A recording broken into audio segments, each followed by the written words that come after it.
Huwag kayong matakot mangarap ng malaki. Wala namang bayad diyan. Libo-libong pangalan ang naghihintay sa isang listahan, isang pagsusulit, isang pagkakataon, at para sa ilan, isang pangarap na magiging realidad.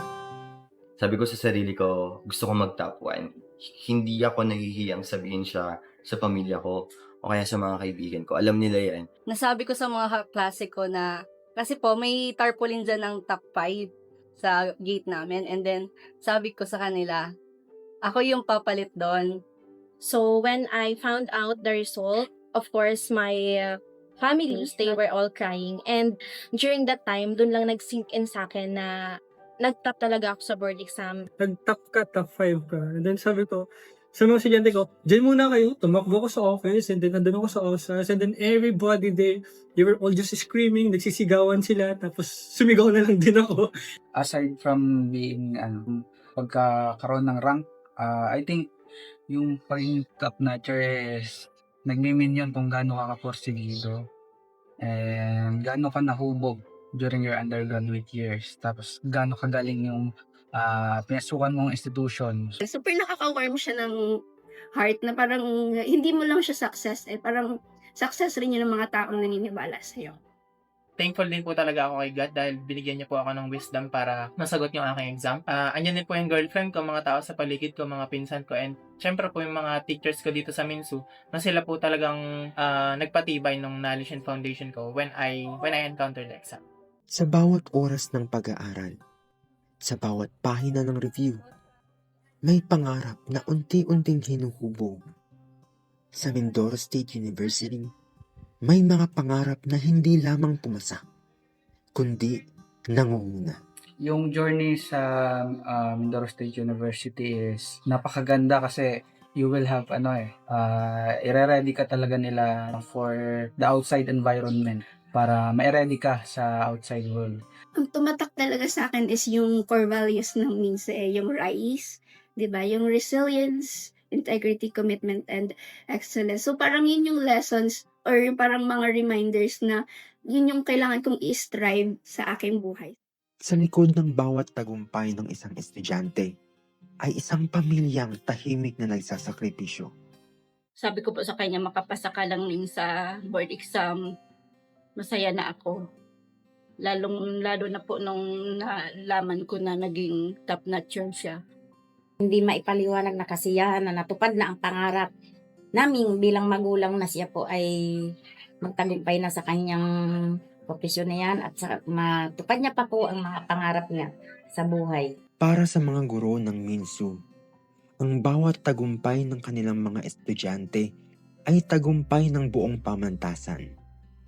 What makes us proud is seeing our student, their professional growth from freshman to graduation, up to their dedication and determination to take the licensure examination for agriculturists, and seeing these passers and producing top notchers affirms that dedication, teamwork, and faith truly paid off. Pag sinabing agri-engineering sa Mimaropa, pinakamagaling ang Minsu. Masasabi mong pinakamagaling ang Minsu. Kasi, provide niya ng mga top notchers. Meron din yung mga tao ng trust sa Minsu na kahit tayo ay nasa liblib na lugar, but still, we're providing ng mga top notchers. Napakaraming path na pwede kong tahakin pero my feet always lead me back to Minsu. At I am grateful na naging bahagi siya ng journey ko para na rin sa pagre-review ng board exam. Yung Minsu po kasi parang nagre-reflect talaga siyang excellence eh. Ako po kasi isa lang po akong transferee. Minsu gave me a second chance and I make the most out of the second chance. So kahit transferee po ako, tinanggap po nila ako and ayun naman po, I graduated at the top of my class sa criminology. The success of the students of Minsu, particularly in the BSP program, is somewhat difficult because of the rigid screening and retention program that we are implementing. Actually, this makes improvement, particularly in the performance of the licensure examination, because you are able to screen the best students for the Ito ay patunay na ang sipag, tiyaga at tamang paggabay ay maaaring magbunga ng kausayan. Gusto ko ipakilala yung Institute of Fisheries kasi hindi po siya masyadong kilala. One time po, pumunta kami sa forest. Wala masyadong nakakilala ng department shirt namin. So, gusto ko po, meron dong picture na may na nakalagay ng Institute of Fisheries para makilala kami. Nitong nakaraan kasi, sobrang nakakatuwa lang ng puso dahil hindi lamang sa effort ng faculty, of course, yung determination kasi ng mga students, yun talaga yung nakadrive in terms ng kanilang achievement. And litong nakaraan lang talaga, nakakasaya dahil nagkaroon kami ng top. And of course, si Miss K, ang aming top 4, siya yung kauna-unahan namin na-produce. Nagkaroon kami ng drive na i-pursue pa namin na ipataas pa yung level ng education pagdating sa fisheries. I feel that I need to prove something, that I need to own up to that title. So it's really a pressure for me, but I look at that pressure in a positive way because for me, pressure is a privilege, not a responsibility. Because if you feel pressured, then maybe you did something that matter. So ako nga before, pangarap ko lang makapag-college at makapagtapos ng college bilang unang makakapag-college sa pamilya, and I did not only finish college, or not did I only finish college. Now, we landed a good job as a faculty member here at Minsu. And that is possible because when I had the chance, I grabbed the opportunity. It is always a partnership. It is a collaboration between student determination, faculty dedication, and of course, the support from the university.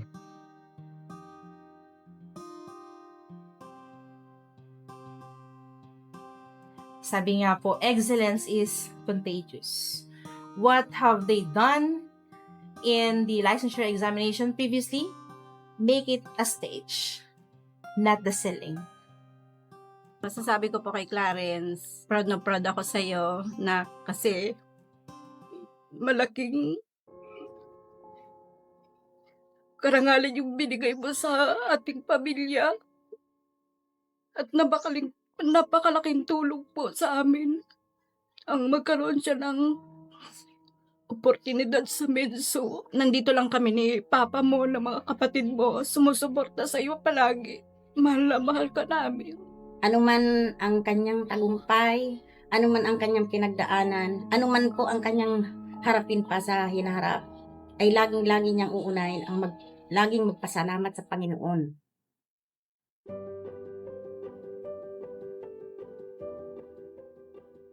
To current Minsu students, your journey may not be fast, but consistency will bring you where you needed to be. Continue dreaming.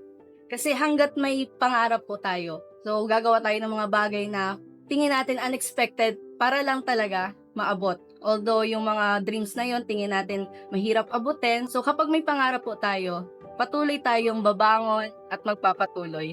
Strive to do your best and strive for excellence, and in each opportunity that you have, you grab it, gawin mo yung best mo kasi you never know if you will always be given that opportunity. I just like to say my endless thanks and appreciation to Mindoro State University, to all the administrators and staff, to our president for providing a really quality education. And I am really a testament that once that you are a product of Minsu, then you are of top quality. And I will forever be grateful to the opportunity that you have given me, and I will make sure that I will pay it with quality service. I'm very grateful to Minsu kasi mas nakilala ko pa yung sarili ko sa kung sino ako at saka kung ano yung kaya ko pang gawin. Minsu helped me find my purpose in life. Yun po talaga.